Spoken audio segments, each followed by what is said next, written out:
Whenever I look at her, I felt sorry for him.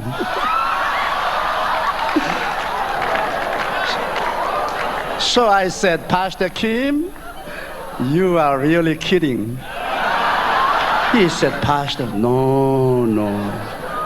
She was like Jesus Christ. Her old image was completely disappeared. She was renewed and she looked like a Jesus. She was so beautiful and pretty. And he said, when I reached out my hand to shake her, she said, no, you still belong to the earth and you can't shake hand with me. But she said, I asked Jesus to bring you for temporary because children were so sorrowful.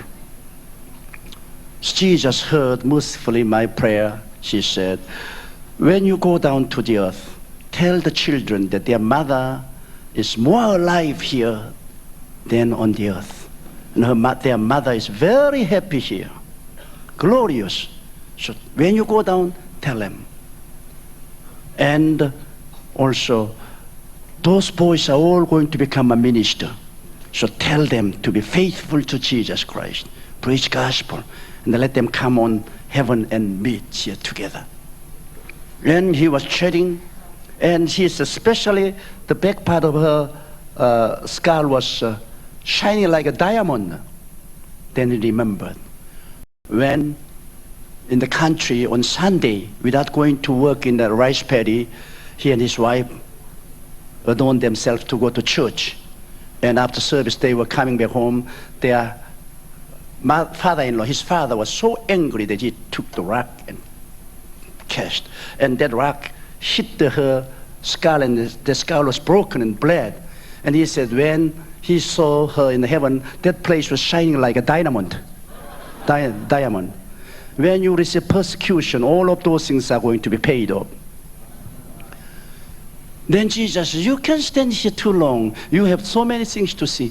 He said, as far as his eye reaches, there were mention after mention. It was really just a mention which we say mention in the world. It was so fantastic. And he said, sir, I want to see my own home. Okay, you come. And he was escorting, and he was most amazed because one old woman was coming to his church, and she was nobody, nothing, but she was always cleaning the church and burning the oven, and she was doing all of those dirty chores. And no one paid any attention. But she died. And when he was coming, he saw her home. And it was magnificent, beautiful home. And a little further, there was an elder who was very proud, as a swashbuckling guy. But his house was smaller. Then when he came to his house, there was no roof. And he felt crying. He said, Jesus, my home, no roof. He said, don't worry. Your good work is constantly coming up to heaven. With those materials, we are completing your house. So you go down to earth and you do the work for the Lord, and your good work would come up as a material, and we will complete your roof. Then we will call you. Then you will come. Then he suddenly said, you must go back quickly. Your friends are going to bury you. Then you have no place to go in. And he called those three angels, hurry him down to the earth. His friends are going to bury him. So they took him and they rushed to the gate, and someone was calling behind him, hey, wait a minute, wait a minute. And when he looked, it was Abraham. And he said, Pastor, I already thought Abraham was a very old person, but he was very young Abraham, as young as Jesus Christ. And he came and he says, you are going back to the earth. Tell the world, tell the people that Christ is coming back very soon, much sooner than you think. And let them get ready because Christ is coming very soon.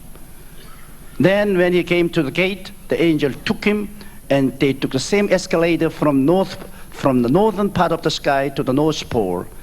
Then when he was coming to home, he could see his room right through the roof. And there he saw his casket.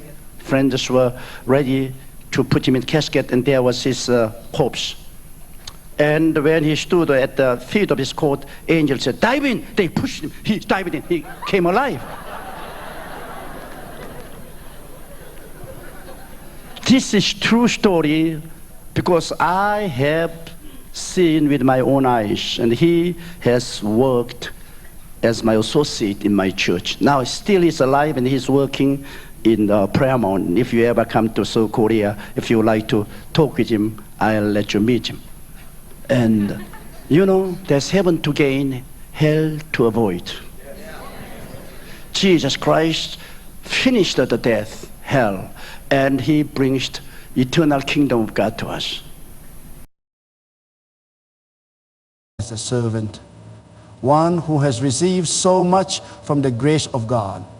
It is with a heart overflowing with gratitude and humility that I speak these final words.